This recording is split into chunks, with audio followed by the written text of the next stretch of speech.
ही अच्छा प्रश्न है। ये 2-3 बार एग्जाम में पूछा गया है। एक्स वाई जेड की जगह कई बार पी क्यू आर दे देता है, कई बार ए बी सी दे देता है।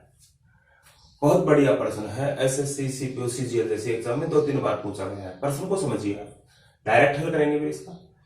किसी घनाभ की 3 संगत फलकों का क्षेत्रफल, संगत का मतलब जुड़ी हुई, किसी घनाभ की 3 संगत फलकों का क्षेत्रफल क्रम से एक्स वाई जेड है तो उसका आयतन क्या होगा। देखिए त्रिविमीय आकृतियां हैं। मैं पहले घनाभ बना के आपको समझाता हूं। ये घनाभ है, कमरा होता है। कमरे में अगर हमने फर्श को ले लिया, छत को छोड़ दिया, एक दीवार को ले लिया तो सामने वाली दीवार को छोड़ दिया, इधर वाली दीवार को ले लिया तो इस दीवार को छोड़ दिया। इसी प्रकार से ये घनाभ है और घनाभ का आयतन होता है, हमें पता है, लंबाई गुणा चौड़ाई गुणा ऊंचाई घनाभ का आयतन होता है। ये घनाभ है, इसकी 3 संगत फलकों का क्षेत्रफल लिया है। एक तो ये देखिए घनाभ का आयतन क्या होता है, आयतन होता है लंबाई गुणा चौड़ाई गुणा ऊंचाई, इसका आयतन होता है।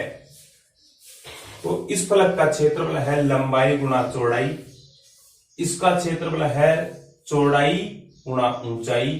एक फलक ये ले ली, एक फलक ये ले ली और एक फलक इसके नीचे वाली ये है, तो एक फलक इधर बाहर वाली ले ली तो एक अंदर वाली रह जाएगी।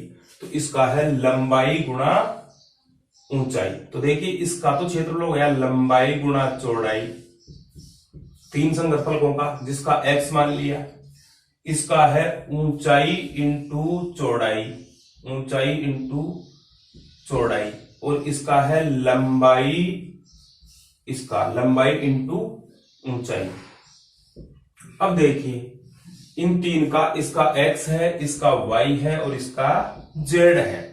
इन 3 संगत फलकों का क्षेत्रफल ले लिया। अब इन तीनों को जोड़कर यदि 2 से गुणा करते तो घनाभ का संपूर्ण पृष्ठीय क्षेत्रफल आता है अपने पास। तो यहां क्या किया, इसमें देखिए 2 बार यहां लंबाई और चौड़ाई है, यहां भी चौड़ाई है और 2 बार चौड़ाई आ गई, यहां लंबाई है, यहां लंबाई है, 2 बार लंबाई हो गई, यहां ऊंचाई है, यहां ऊंचाई है, 2 बार ऊंचाई हो गई।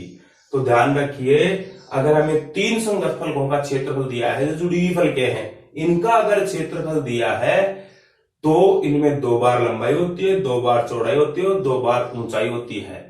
तो 2 बार होने का मतलब है जैसे लंबाई इंटू लंबाई होती है ना, तो इसको लंबाई का स्क्वायर कर देते हैं हम, और इसका अगर वर्गमूल निकालते हैं तो केवल लंबाई बचती है, केवल लंबाई बचती है।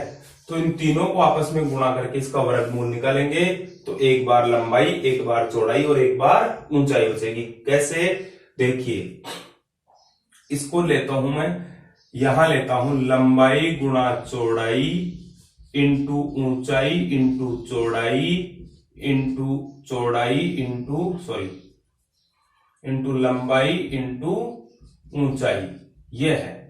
तो ये तो है x, ये है y और ये है z। तो इसमें 2 बार लंबाई हो गई तो इसको ऐसे लिख सकता हूं, लंबाई का स्क्वायर गुणा चौड़ाई का स्क्वायर इंटू ऊंचाई का स्क्वायर, ये रख सकता हूं मैं यहां। तो जैसे ही मैंने ये रखा, ये लंबाई गुणा चौड़ाई गुणा ऊंचाई का स्क्वायर आ गया।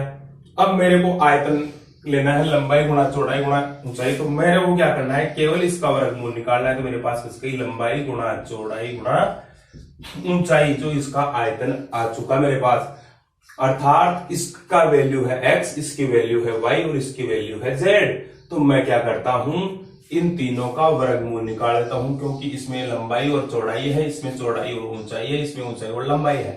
तो x गुणा y गुणा z, x गुणा y गुणा z, ये लंबाई गुणा चौड़ाई गुणा ऊंचाई हो गया।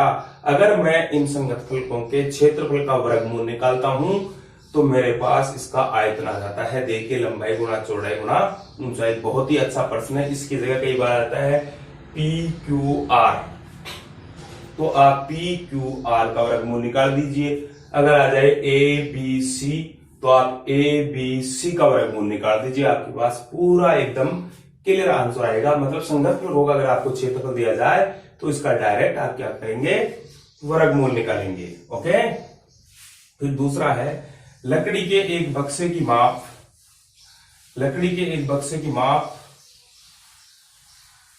20 सेमी, 12 सेमी और 10 सेमी है। यदि लकड़ी की मोटाई 1 सेमी है तो जैसे ये बक्सा है, जैसे ये बक्सा है, इसकी माप दी है हमें। अगर प्रश्न में बोलता नहीं है तो बाहर से बाहर की माप, जैसे कमरा है, कमरे में दीवार होती है और बाहर से बाहर की लंबाई देता है ये 20, लंबाई तो 20 दे दी बाहर से बाहर की, और इसकी चौड़ाई दे दी आपको 12 सेमी और ऊंचाई दे दी इसकी 10 सेमी।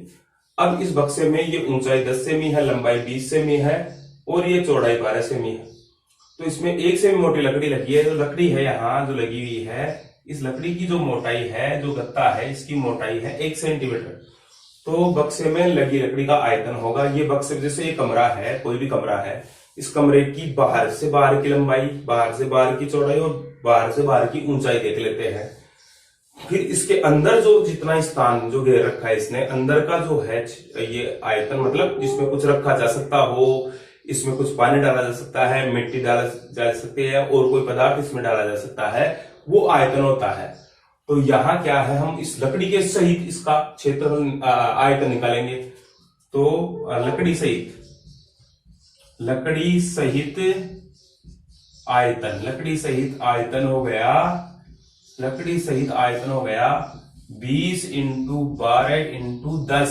तो इसको गुणा कर लिया तो 24/2400 घन सेमी इसका आयतन हो गया। अब मैं क्या करता हूं, इस लकड़ी की जो मोटाई है 1 सेमी है, इस दीवार की मोटाई 1 सेमी, इस दीवार की मोटाई 1 सेमी, तो अंदर का ये जो खाली भाग है जिसमें कुछ रखा जा सकता है, इसका आयतन निकालूंगा। तो एक इधर की कम करूंगा और एक इधर की कम करूंगा, 2 सेमी। तो यहां 18 हो गई, यहां 10 हो गई और यहां 8 हो गई। 18 × 144, 1440 घन सेमी इस अंदर वाले भाग का आयतन आ गया। अब इस पूरे कमरे के आयतन में से अंदर वाला जो खाली भाग है इसका आयतन निकालूंगा तो केवल दीवारों का बचेगा। तो मैंने इसमें से इसको घटाया, 0, 10, 9 और 13 में से 4 गए तो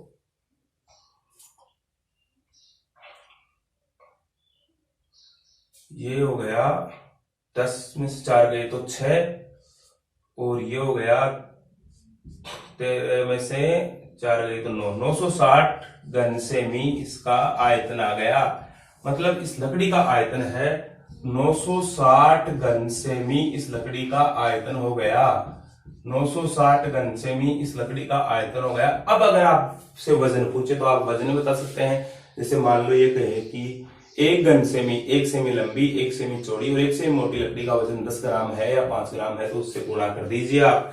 तो हमेशा संख्या निकालने के लिए और वजन निकालने के लिए हमें आयतन की आवश्यकता पड़ती है। ये घनाभ का सबसे बढ़िया प्रश्न है, ये भी बहुत बढ़िया प्रश्न है, छोटे बच्चे भी दे सकते हैं और बड़े SSC, CPO, CGL जैसी एग्जाम में आ सकता है। ओके।